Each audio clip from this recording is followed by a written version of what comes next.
কাজ বাজ কর।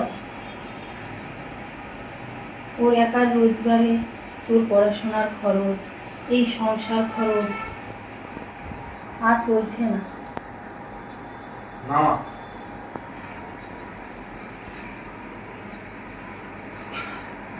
ও কাজ করবে না।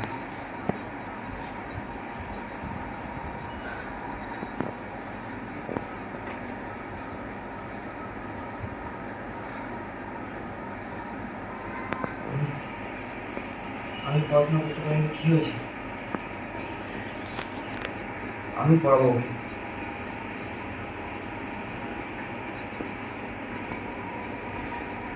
তুই তুই আর একা কত কষ্ট করবি বাবা? তোর একার উপরে আমরা, তুই ওর পড়াশোনা, আমার ওষুধ খরচা, তুই আর কত করবি? আমি কাজ করবো না, না খেয়ে তবুও আমি কাজ করবো, কিন্তু আমার ভাইয়ের পড়াশোনা বন্ধ হতে দেবো না। দাদা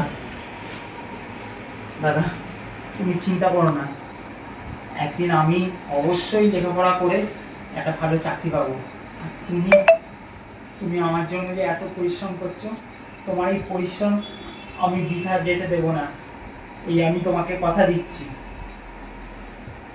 আমি তোমাকে কথা দিচ্ছি।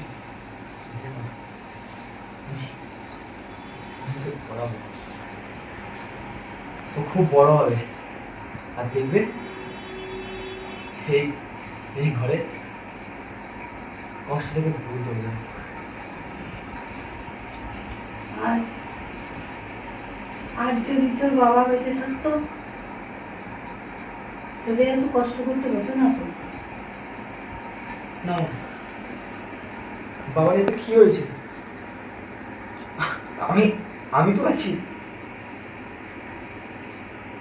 বাবার জায়গাটা পূরণ করতে পারি, কিন্তু আমি তোমার কষ্ট আনতে দেবো না মা।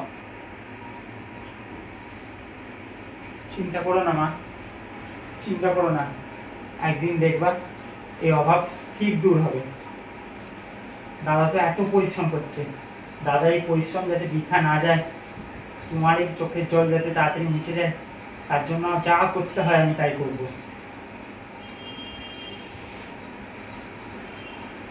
তুই চিন্তা করিস না দাদা,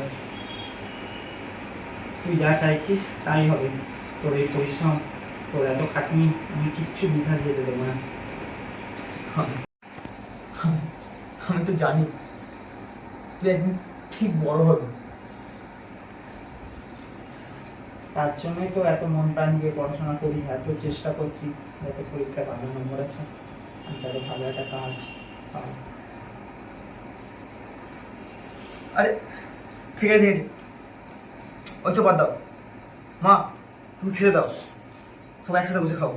হ্যাঁ চল চল, চলো মা, তাড়াতাড়ি খেতে অনেক দাও, দেরি হয়ে গেছে, চল অনেক আর রাত হয়ে গেছে। এইসব ভেবো না, তুমি খেতে দাও, খেতে দাও। চল চল।